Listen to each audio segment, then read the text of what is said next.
کہ تم کھیل کود میں اپنی زندگی کو گنواؤ، بلکہ اللہ تعالیٰ نے افلا یتقون کہ اللہ نے فرمایا وَلَلدَّارُ الْآخِرَةُ خَيْرٌ لِلَّذِينَ يَتَّقُونَ، یعنی تمہارے لیے تقوی کے لیے، عبادت گزاری کے لیے، تاکہ تمہیں تقوی مل جائے، عبادت گزاری مل جائے۔ اسی لیے اللہ نے رمضان شریف میں روزے رکھے۔ روزے رکھنے سے کئی چیزوں کا فائدہ ہوتا ہے۔ اللہ تعالیٰ نے فرمایا کہ تمہارے اوپر روزے فرض کیے گئے ہیں، کیسے؟ جیسے اور پہلے کے امتیوں کے اوپر، نبیوں کے امتیں جو تھیں ان کے اوپر بھی روزے فرض کیے گئے تھے۔ طریقہ الگ الگ تھا، مختلف تھا۔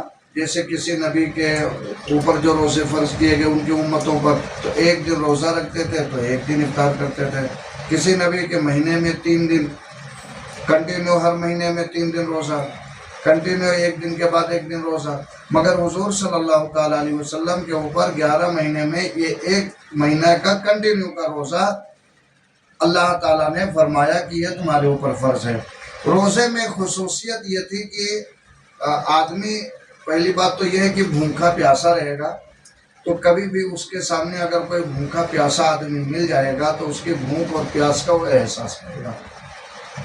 دوسرا فائدہ ایک یہ تھا کہ جو 11 مہینے تک پیٹ میں جو سب غلاظت جو جمع ہو جاتی ہے، جو سوکھنے نہیں پاتی ہے، جس سے بیماریاں بن جاتی ہیں، تو وہ جب ایک مہینہ آدمی کھانا نہیں کھائے گا، مطلب 12-14 گھنٹہ 15 گھنٹہ نہیں کھائے گا، تو سائنس والوں نے بھی بتایا ہے، سائنٹسٹوں نے بھی بتایا ہے کہ جو آدمی 14 گھنٹہ روزہ رکھے یا کوئی چیز نہ کھائے پیے، تو جو کیٹانو بیماری کے ہوتے ہیں وہ اپنے آپ مر جاتے ہیں۔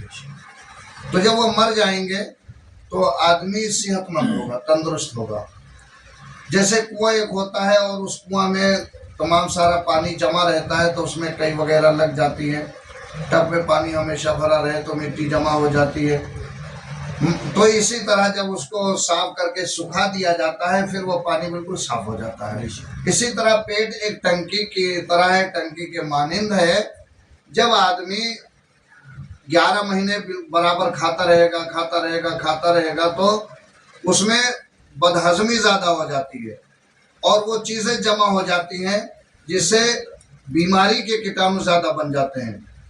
اور جب آدمی 1 مہینہ کھانا نہیں، مطلب کنٹینیو روزہ رکھے گا، تو حضور صلی اللہ تعالیٰ علیہ وسلم نے فرمایا کہ پھر وہ تمام بیماریوں سے اللہ تعالیٰ اسے بچا لیتا ہے، تمام بیماریوں سے۔ گویا روزہ رکھنا ایک تو یہ ہے کہ اللہ کی رضامندی حاصل کرنا ہے کہ اللہ نے یہ ہمارے اوپر فرض کیا ہے تو یہ اللہ کا حکم ہے، تو ہم اللہ کے حکم کے پابند ہیں، تو اس لیے ہم روزہ رکھنے۔ دوسرے اس میں فائدہ یہ ہوتا ہے کہ ہماری تمام بیماریوں کی بھی اس میں خاتمہ ہوتا ہے۔ تیسری بات یہ ہے کہ ہمارے اندر جو غرور اور تکبر ہوتا ہے تو وہ بھی ختم ہوتا ہے۔ جب ہم خود انسان بھوکا پیاسا ہوتا ہے تو جو اس کے اندر غرور اور تکبر آنا ہوتا ہے تو گویا غرور اور تکبر سے بھی وہ دور رہتا ہے، اور وہ ایک مجبور کی مجبوری کو سمجھتا ہے، پیاسے کی پیاس کو سمجھتا ہے، بھوکے کی بھوک کو سمجھتا ہے۔ تو اللہ تبارک و تعالیٰ جو قرآن عظیم نازل فرمایا، تمام ساری جو صورتیں نازل فرمائیں، تو اس میں اللہ تبارک و تعالیٰ نے یہی فرمایا کہ اللہ کو جو سب سے زیادہ ناپسندیدہ چیز ہے وہ ہے غرور اور تکبر۔ غرور اور تکبر اللہ تبارک و تعالیٰ بالکل نہیں پسند کرتا ہے۔ اور اللہ تبارک و تعالیٰ نے فرمایا قرآن عظیم میں، کیا تمہیں معلوم نہیں ہے فرعون کا کیا حشر ہوا؟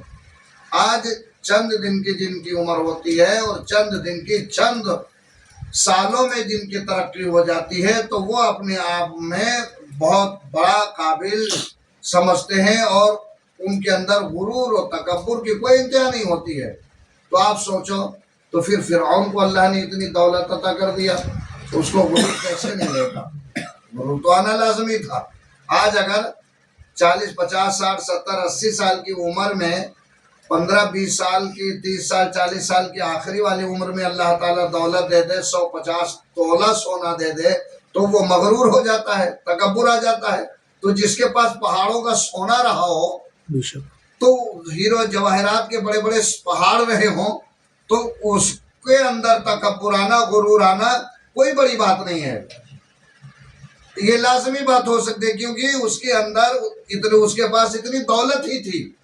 کم دولت پہ آدمی کو اگر اتنا غرور آ جاتا ہے کہ اپنے آگے کچھ نہیں، کسی کی بڑے کی عزت نہیں کرتا ہے، ماں باپ کا احترام نہیں کرتا ہے، اپنے بڑوں کے ساتھ اچھا سلوک نہیں کرتا ہے، تو یہ سب کیا ہوتا ہے؟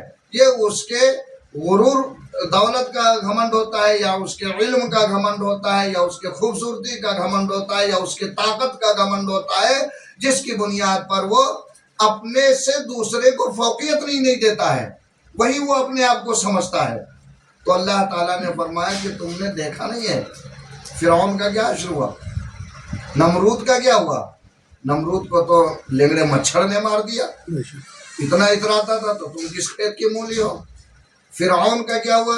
بہتے ہوئے پانی میں ڈوب گیا، تم کس چیز کے کس کھیت کی مولی ہو۔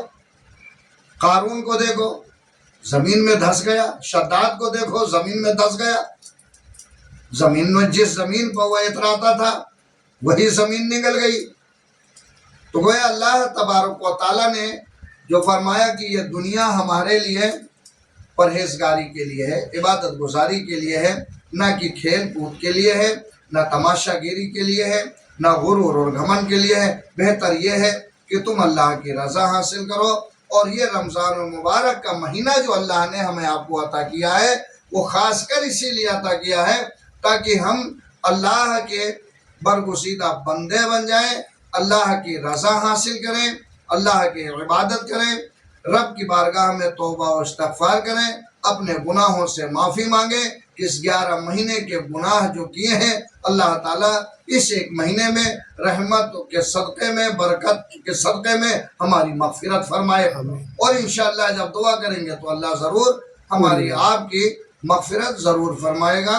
دعا کر لیتے ہیں۔ السلام